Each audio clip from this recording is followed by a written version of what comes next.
ওনার সমস্যা হয়েছিল যে ওনার রেকটাম ক্যান্সার হয়েছে। ওনাকে আমি ইন্ডিয়া নিয়ে গেছিলাম, ওখানে রেডিয়েশন থেরাপি দিচ্ছি। এখানে বাংলাদেশে আবার ওনাকে কেমোথেরাপি দিলাম, অনেক টাকা খরচ হয়েছে। জানুয়ারি 12 তারিখ ডাক্তারে বলেছে দিচ্ছে উনি মারা যাবেন, বাঁচবেন না বেশি দিন। ওনার ব্রেনের ক্যান্সার ছড়াই গেছে। আচ্ছা, কত টাকা খরচ হয়েছে আপনার ইন্ডিয়াতে? আমার এই পর্যন্ত প্রায় 20-22 লক্ষ টাকা খরচ হয়ে গেছে। আমি সার্জারি না করার জন্য আপনার এখানে আসছি, যে আপনি বলছেন বলছেন যে সার্জারি করাতে হবে না, এটা গোটা এমনি শুকিয়ে যাবে, সার্জারি করাতে হবে, আপনি চিকিৎসা চালান।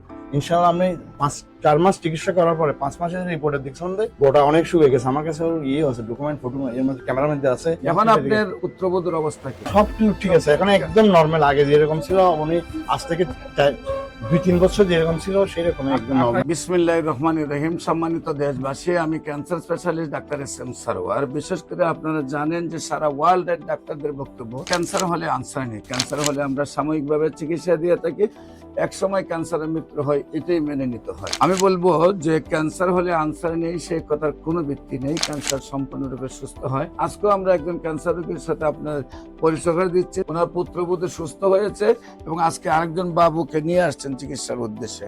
আপনার নাম? রফিক আহমদ। রফিক আহমদ। আপনার পিতার নাম?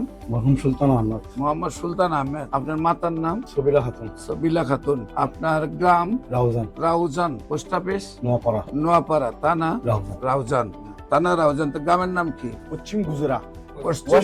পশ্চিম বুজরা। হ্যাঁ। এটা সৌদি আরবের নাম। না না, বুজরা। গুজরা। জেলা হলো চট্টগ্রাম। আপনার পুত্রবধূ কিভাবে কি সমস্যা হয়েছিল? ওনার সমস্যা হয়েছিল যে ওনার রেকটাম ক্যান্সার হয়েছে। ওনাকে আমি ইন্ডিয়া নিয়ে গেছিলাম, ওখানে রেডিয়েশন থেরাপি দিচ্ছি। এখানে বাংলাদেশে আবার ওনাকে কেমোথেরাপি দিলাম, অনেক টাকা খরচ হয়েছে। আপনার ইন্ডিয়াতে চিকিৎসা করেছেন, বাংলাদেশের চিকিৎসা হয়েছে, সেইখানে চিকিৎসা কি সুস্থ হয়েছিল? সেখানে চিকিৎসা সুস্থ হয় নাই। সেখানে চিকিৎসা এবছর হয়ে গেছিল গত মার্চ, এই বছরের জানুয়ারি 12 তারিখ ডাক্তারে বলেছে দিচ্ছে উনি মারা যাবেন, বাঁচবেন না বেশি দিন। ওনার ব্রেনের ক্যান্সার ছড়াই গেছে। টাইমলাইন দিয়ে দিছে। হ্যাঁ, টাইমলাইন দিয়ে দিয়েছিল। উনি ডাক্তার অনেক নাম করা ডাক্তার, যিনি নাম বলবো না, কিন্তু উনি বলছেন যে এরকম বিভাগীয় প্রধান, উনি নিউরোলজির ডাক্তার। উনি বলছেন ওনার ব্রেনও ক্যান্সার ছড়াই গেছে। আচ্ছা, কত টাকা খরচ হয়েছে আপনার ইন্ডিয়াতে? ইন্ডিয়া থেকে বাংলাদেশে এই পর্যন্ত আমার প্রায় অনেক খরচ হয়েছে, সেটা বললে একটা লজ্জার ব্যাপার।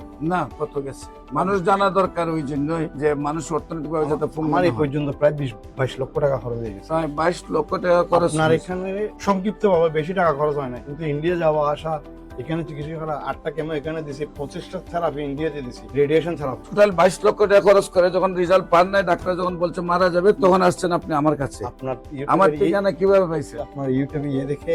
এখন আপনার এই পুত্রবধূর অবস্থা কি? এখন আপাতত ইনশাআল্লাহ সুস্থ। গতবার আপনি স্বপ্ন রিপোর্ট নিয়ে আমি এখন আল্লাহর রহমতে সম্পূর্ণ সুস্থ। আমি কি রিপোর্ট করাইছি? রিপোর্টে কি অবস্থা আসছে? সবগুলো আপনি দেখছেন, সবগুলো রিপোর্ট আল্লাহর রহমতে ভালো আসছে। একটা পয়েন্টের কথা বলি, আমার ডাক্তার আমাকে বলছিল যে ওনাকে সার্জারি করে ওনার গোটাটা বাইর করে ফেলতে হবে।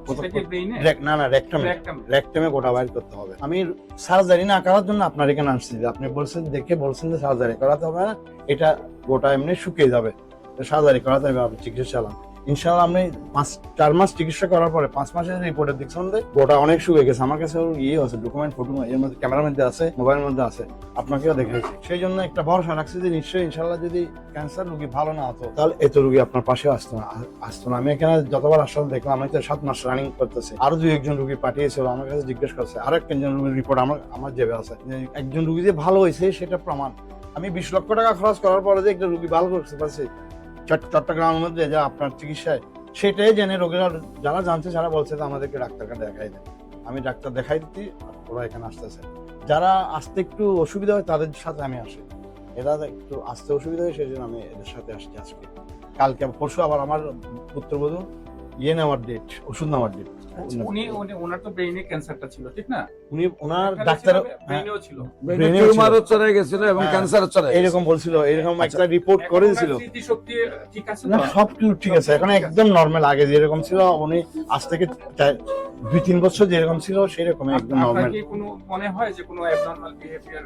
না না না, এখন ওনার কাছে আমি সবসময় জিজ্ঞেস করি, তোমার যদি কোনো একটা প্রবলেম লাগে আমাকে বলবে, আমি ডাক্তারের সাথে আলাপ করবো। সম্মানিত দেশবাসী, আমি বলবো যে আপনারা যারা এই ভিডিওটি দেখছেন, ওনার পুত্রবধূর জন্য দোয়া করবেন। এইরকম শ্বশুরও পাওয়া কঠিন, যে পুত্রবধূর জন্য 22 লক্ষ টাকা খরচ করছে ইন্ডিয়া থেকে। এইরকম দোয়া করি ওনার মতো শ্বশুরও বেঁচে থাক, বাংলাদেশ সব শ্বশুর এমন হয়ে যাক, আর বৌমারও এমন হয়ে যাক যে শ্বশুর যেন 22 লাখ টাকা বৌমার জন্য খরচ করে। এবং আল্লাহর অশেষ রহমতে যেহেতু সুস্থ হয়েছে, দেশবাসীর কাছে দোয়া চাই উনি যেন আজীবন ভালো থাকে, আপনারা দোয়া করবেন। আর বিশেষ করে উনি আজকে আরেকজন বাবুকে নিয়ে আসছেন, ওর জন্য দোয়া করবেন। ওর এখানে এই যে টিউমার গুলা ধরা পড়ছে, এতে ক্যান্সার। আল্লাহর অশেষ রহমতে আমরা আশাবাদী 4 মাস চিকিৎসা করলে সুন্দরভাবে সুস্থ হয়ে যাবে। যে আপনারা গণস্বাস্থ্য হোমিওতে চলে আসুন, সুন্দরভাবে সুস্থ হবে।